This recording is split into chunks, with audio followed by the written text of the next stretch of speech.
Selamlar, hoş geldiniz. Combine serisinin ikinci videosuyla devam ediyoruz. Geçen videoda Combine'a bir değinmiştik. Combine hakkında genel bir bilgi vermiştik. Sonrasında birkaç örnek yapmıştık. Şimdi biraz daha derinine iniyoruz konunun.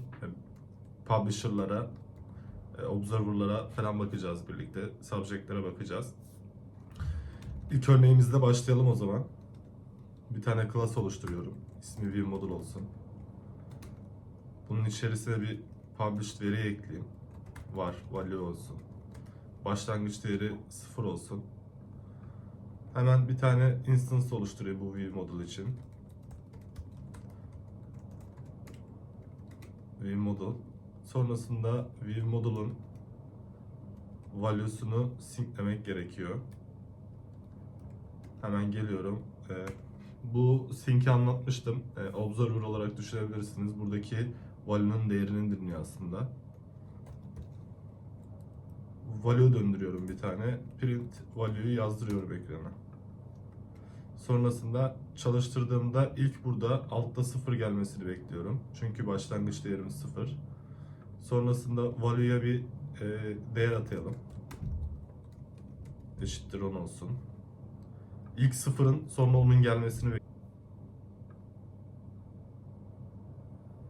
Gördüğünüz gibi ilk 0 sonra 10 geldi. Bir tane de 20 değerini atayalım.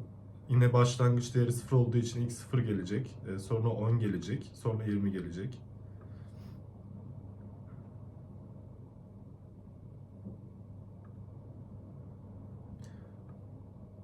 Gördüğünüz gibi ilk 0, sonra 10, sonra 20 geldi. İstersek bunu string de yapabiliyoruz. Şöyle string ekleyelim.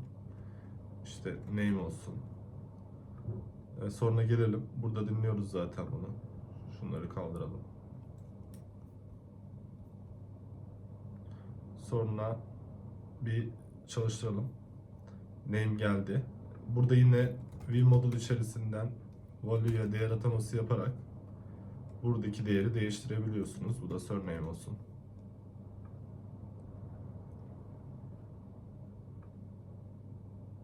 Surname.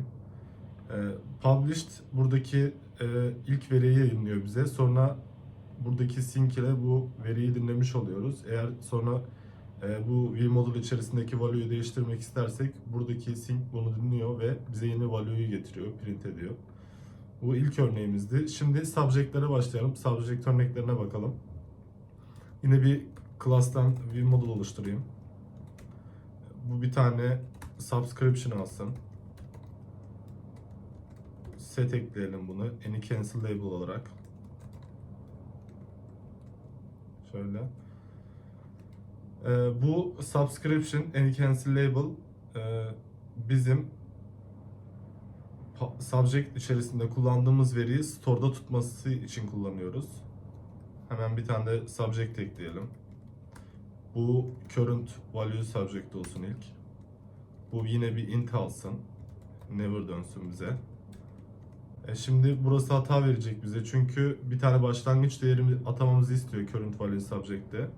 Burada hatasını görebilirsiniz. İşte boş bırakılamaz diyor. Bir tane integer değer vermen gerekiyor diyor. Şuraya geliyoruz. 0 yazarsak başlangıç değerimizi 0 olarak atamış oluyoruz. Şimdi bu subject'i ilk ViewModel'ın içerisinde dinlemek istiyorum. Sonradan tekrar ViewModel'ın dışarısına çıkarıp orada da dinleyebiliriz. Subject nokta sync ekliyorum bir tane. Bu da şöyle yapalım. $sign ekleyelim bir tane. Bunu printlesin bize. Şimdi şöyle biraz daha açarsak daha temiz gözükür. Sonra bu da store'dan bizi subscription'a eklesin. Sonra geliyoruz tekrar aşağıya. Bir tane ViewModel oluşturuyoruz.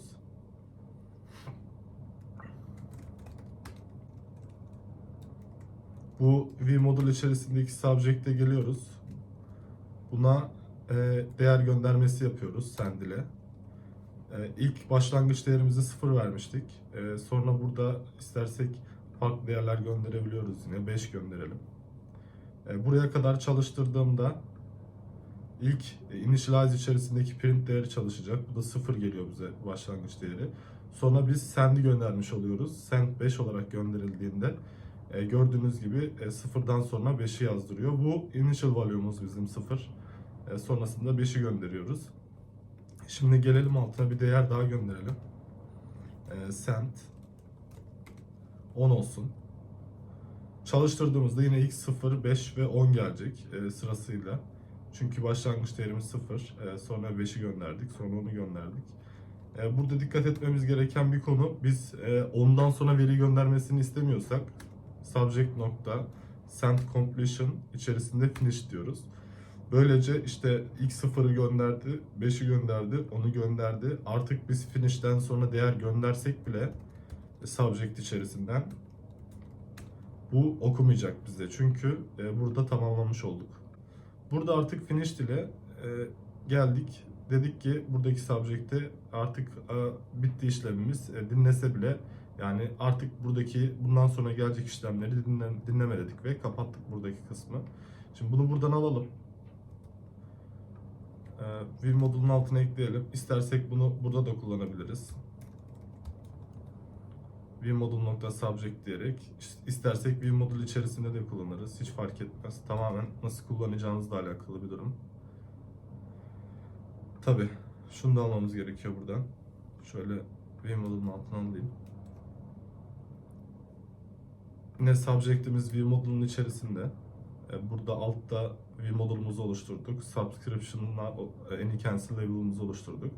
Sonra ViewModule içerisindeki subject'i burada dinledik sync'le. Sonra store'da subscription'ı ekledik. Burada da bize işte print ediyor gelen değeri. İlk başlangıç değeri 0 olduğu için 0, sonra 5, sonra 10. Sonra finish dediğimiz için 15 değerini yazdırmıyor bize. Çalıştıralım bir daha. Gördüğünüz gibi 0, 5 ve 10 değerleri geldi. Diğer örneğimize geçelim şimdi. Hemen.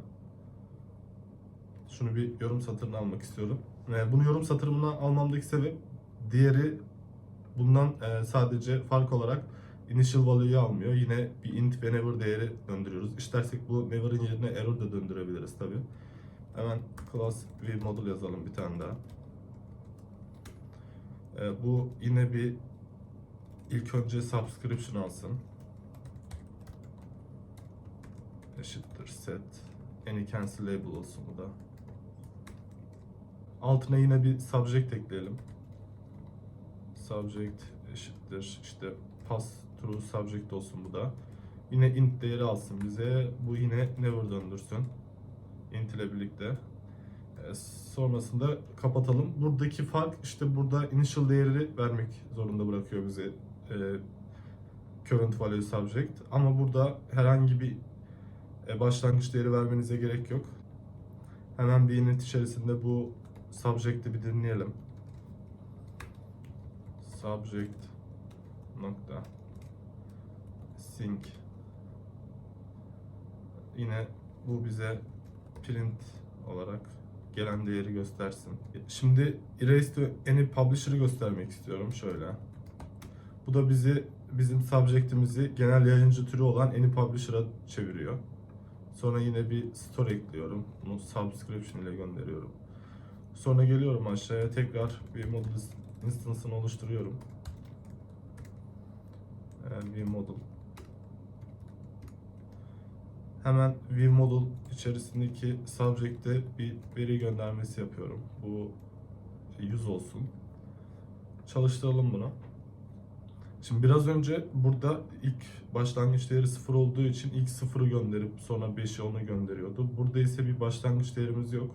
Direkt hangi değeri ilk gönderdiysek onu ekleyebiliyoruz. View model.subject.send bu da 200 olsun. 200'ü ekleyecek şimdi yine. 200 ekledi. Şimdi istersek tabi biraz önceki gibi buradaki subscription'ı alıp bunu da buradan alıp ViewModule içerisinde olmadan da kullanabiliriz. Şöyle tabi buna başına ViewModule tagını eklememiz gerekiyor. Bu subscription'ımız burada. Şimdi burada bir subject'imiz var ViewModule içerisinde. Burada yine view modulumuzu oluşturduk. Sonrasında subscription'ımızı oluşturduk AnyCancelable'la. Son olarak view modulu içerisindeki subject'i genel yayıncı türü olan AnyPublisher'a çevirdik. Sonra sync ile bunu dinledik. Sonra store içerisine subscription'ı ekledik. Sonra view modul içerisindeki subject değerimize veri göndermesi yapıyoruz. İşte 100 gönderiyoruz, 200 gönderiyoruz ve bunu burada dinleyebiliyoruz. View modul içerisindeki subject'ten. Sonra bir veri daha gönderelim. .send, bu da 300 olsun. Çalıştıralım. Gördüğünüz gibi 100, 200, 300 olarak geldi. Şimdi viewModel.subject.send completion'ı gönderdiğimizde, bunu finish olarak ayarladığımızda burada artık veri göndermesini bitirmiş oluyoruz. Yani bundan sonra artık veri göndermesi olsa bile bizim buradaki sync'imiz dinlemiyor. Çünkü finished olarak subject'imizi tamamlamış oluyoruz completion içerisinde. Sonra tekrar geliyorum. Send diyelim. Bir tane daha input gönderelim. 5 olsun. Gördüğünüz gibi eklemedi. Çünkü artık burada finished ettik. Kullanıcıya yeterli olmasını söyledik bu kadar verinin. Buradan sonraki gelecek verileri buradaki subject sync olarak iletmiyor kullanıcı. Yani sync ile iletmiyor buradaki print'e. Son olarak bir tane de custom subscriber göstermek istiyorum size. Bunu generic tipinde oluşturacağım. Şöyle. Bir tane final class oluşturuyorum. Bunun ismi generic subscriber olsun. T tipinde veri alsın. Yani bütün tiplerde veri alabiliriz. Bunu subscriber'a ekleyelim bunun içerisine. Şimdi bu bize kızacak çünkü subscriber protokolünü ekledik. Protokolden gelen zorunlulukları eklememizi istiyor. Bunun için input değeri T, şurada verdiğimiz. Failure değeri de never olsun şu anlık. Herhangi bir failure işlemi yapmayacağım çünkü. Bir daha kızması lazım bize. Evet. Şunu alıyorum. Şöyle düzenli gözükmesi açısından biraz düzenliyorum tabi. Şimdi buradaki receive içerisinde bir subscription değeri geliyor. Bu subscription içerisine bir request atıyoruz. Bunun max değeri mesela 2 olsun.